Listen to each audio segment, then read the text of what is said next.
The Visionary, Ascension, the Wrath, the Knee, and the Crown. Ladies and gentlemen, boys and girls, creatures of the WWE Universe, turn your eyes toward the blazing sun that is Seth Freakin Rollins, because this is his time. A man reborn in fire. A soul sculpted by struggle. A visionary no longer looking forward, because the future is now, and his hands are wrapped around its throat. He stepped onto the grandest stage of them all, WrestleMania 41, not as a challenger, not as a mere participant, but as a living prophecy. In a world ruled by tribal chiefs and voice-cracking pipe bombers, one man dared to challenge the monarchy. He didn't walk alone. Oh no. At his side was the devil's advocate himself, Paul Heyman, a man who turned betrayal into an art form.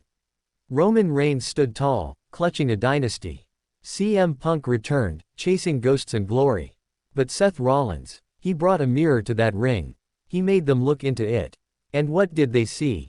Not dominance. Not legacy. Not straight-edge salvation. They saw a storm wrapped in human skin.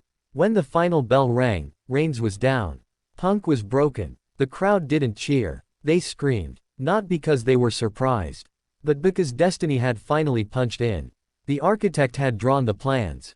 The visionary had cast the future. The Messiah had arrived. And Paul Heyman, he smiled. Because he knows when history is being made.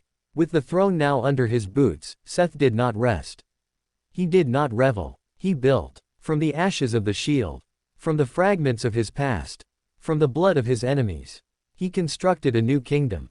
A new stable. A congregation of carnage. Each member handpicked. Each soul forged in chaos. Each warrior kneeling not in submission, but in purpose. Seth Rollins had become more than a man. He became a movement. Summer beckoned. The crowd followed his every word like scripture. Every entrance, a sermon. Every match, a revelation. Merchandise flew off shelves. Hashtags trended. Arenas sold out. Because people didn't just want to see Seth Rollins. They wanted to believe in him. But fate is a cruel editor. At Saturday night's main event, as the lights shimmered and the fans roared, he stepped into battle with LA Knight. A rising star. A brawler. A disruptor. But the moment wasn't theirs. It belonged to Pain. Midway through the match, a twist, a misstep, a snap that silenced the crowd louder than any pop ever could. His knee, the same knee that carried the weight of championships, betrayals, and revolutions, gave way.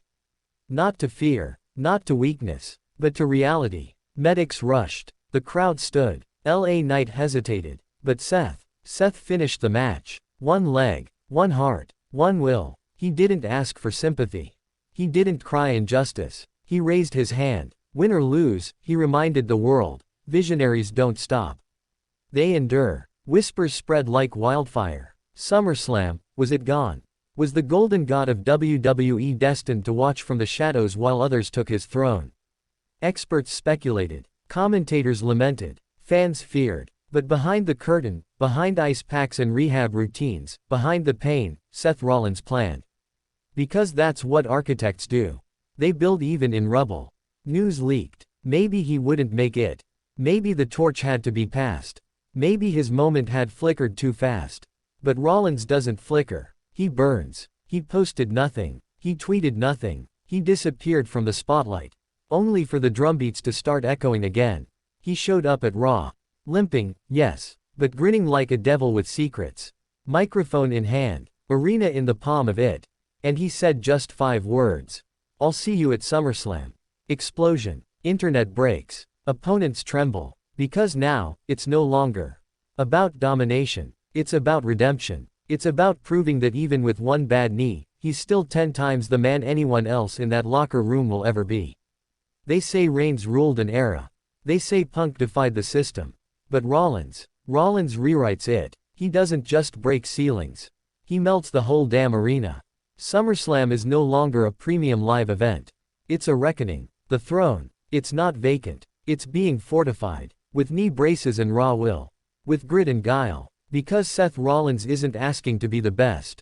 He's declaring it. And if you think a busted knee is enough to stop a man who beat Reigns and Punk on the same night, then you've never understood the difference between a wrestler and a visionary. He didn't come to be liked. He came to lead. And if he has to drag himself through the flames, if he has to wrap that knee in steel and fury, he will. Because this isn't the end of his story. It's the next chapter. And in this chapter, Rollins doesn't just survive, he ascends.